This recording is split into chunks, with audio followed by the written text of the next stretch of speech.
Formó parte de México y de la presidencia. Pascual Ortiz Rubio. Nace el 10 de marzo de 1877, originario de Morelia, Michoacán. Sus padres, Pascual Ortiz de Ayala y Leonor Rubio. Pertenece a la presidencia desde el 5 de febrero de 1930 y termina el 4 de septiembre de 1932, perteneciendo al Partido Nacional Revolucionario. A continuación les vamos a presentar un pequeño pero significativo debate acerca de este personaje de México. Iniciemos con el debate. Quiero que mencionen los principales aspectos de su política y le otorgo la palabra al equipo a favor. Antes que nada, Pascual Ortiz Rubio estableció el Código del Trabajo y se adoptó a la doctrina Estrada para definir la política internacional de México. Esto a favor de la autodeterminación de los pueblos. El Estado impulsaba estas medidas que expresaban la capacidad soberana. Y también a eso amplió la red telefónica en el país. Junto aceptó el ingreso de México a la Liga de Naciones. Ok, perfecto. Les otorgo la palabra al equipo en contra. Pues, ¿de qué servía que él pusiera líneas de comunicación como el teléfono si solo podría beneficiar a la gente de la clase alta y la clase media? El mismo gobierno se daba cuenta de que no había igualdad social, entonces no me pueden decir que ha hecho grandes cosas si solamente había beneficiarios a cierta parte de la población. ¿Cómo se puede defender eso?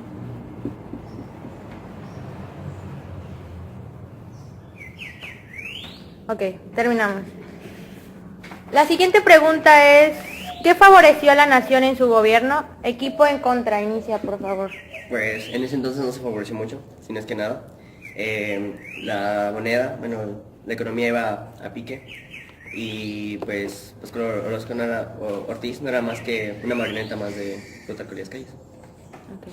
¿Algún otro comentario? Okay. Le otorgo la palabra al equipo. Bueno, a en lo favor. que dices de la economía, durante su gobierno hizo frente a las repercusiones de la crisis económica mundial de 1929, que fue la Gran Depresión. Ratificó la libertad de cultos, es decir, la ley promulgada originalmente por Benito Juárez. Estaba dada la libertad a todas las personas de elegir liberadamente una religión sin ser víctima de represión, discriminación o cualquier otro intento de abolición, así que también defendía las creencias de cada religión. De alguna u otra manera hizo algo por el país, o sea, no pueden decir que no hizo nada. ¿Algún otro comentario?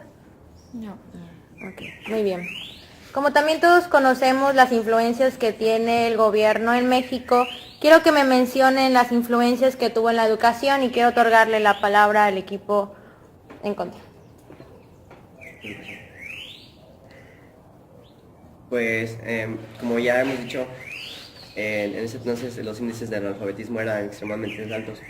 En los campos, ¿de qué servía limitar los campos si los campos no tenían cómo leer, cómo escribir? Entonces, pues al final de todo regresamos a las épocas de Porfirio Díaz y sirvió para la revolución. La desigualdad social que había en ese entonces es casi tan grande como el número de analfabetismo que había en el país para cuando él había entrado a la presidencia. Entonces, en cuanto a educación, no hubo un gran avance, más bien fue un retroceso. Eso fue lo que no ayudó mucho en el gobierno de ese señor. Ok. Él sí creó secundarias y todo, pero era más para la clase alta. Él le privó el derecho de estudiar, que es del artículo 3, a la gente de clase baja. No los dejaba de su derecho. El artículo 3 dice toda persona tiene derecho a recibir educación. Y él les privó ese artículo. Ok, en conclusión del equipo en contra, redacta que tenía mucha desigualdad social. ¿Ustedes qué pueden decir al respecto? Yo podría decir que si hubiera como que una desigualdad social, él no hubiera creado escuelas rurales, porque eso significa la palabra rural. Algo rural es que está en el campo, o sea, que viene de la agricultura, de la ganadería, es decir, que lo hizo para las personas de bajos recursos. O sea, no pueden venir y decirme, ¿sabes qué? Esta persona hizo para las personas que tienen más estabilidad económica o por decir una clase social alta. Si las escuelas que hizo fue para poder incrementar la educación en lo que viene siendo el país y se fue muy a lo que es la clase social baja, o sea, hizo algo, no pueden decir que no, porque sí hizo, para eso fue las escuelas rurales.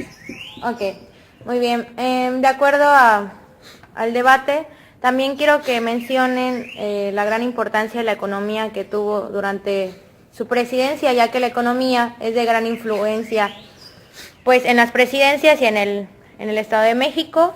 Y quiero que el equipo a favor mencione las influencias que tuvo Pascual Ortiz en la economía del país. La primera fue que aceptó el ingreso de México a la Liga de las Naciones. Otra podría ser que Recuperó varias propiedades y construcciones que estaban en el poder de la iglesia. Eso es un aspecto económico.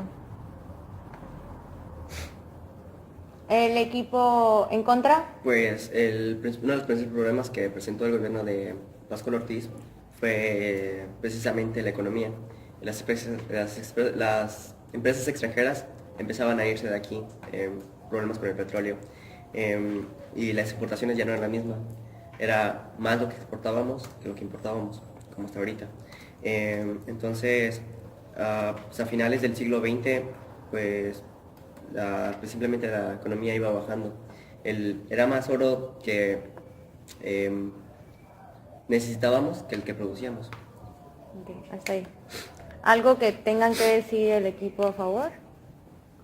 Bueno, ya que no se tiene más argumentos que mencionar dentro de este debate, damos por terminado este significativo debate y espero haya sido de su agrado. Podemos decir que el gobierno de Pascual Ortiz Rubio fue un gobierno que, como todo, trajo cosas buenas y cosas malas al país. Como cosas buenas podemos decir que se implementó la educación, hubo intentos de poder llevar adelante la educación. La economía pues de por sí no era muy buena, tenemos los antepasados de la revolución y también el Maximato fue un gobierno en el que detrás de todo eso estuvo Plutarco Elías Calles como jefe máximo. Hubo cosas malas como, digamos, ¿qué caso tuvo la revolución si no había igualdad o no había las mismas oportunidades tanto para la clase baja como campesinos, clase obrera, como para la clase alta donde estaban los ricos y la clase de élite? Si bien las acciones, las intenciones eran buenas, los resultados no lo eran del todo, dado que Pascual era más que una marioneta, por así decirlo, de Plutarco Elías Calles. Sin embargo, pues por algo renunció. Él quería hasta cierto punto hacer las cosas bien, no se le dejaba gobernar a gusto. Y como ya dije, no le veo el caso de haber hecho la revolución si al fin de cuentas íbamos a terminar lo mismo. Pues, alguien detrás del poder que iba a hacer lo que quiera y se hiciera del país. Las inversiones extranjeras empezaron a decaer, sin embargo, en el porfiriato vimos resultados, al menos en la industria, y aquí no vimos prácticamente nada.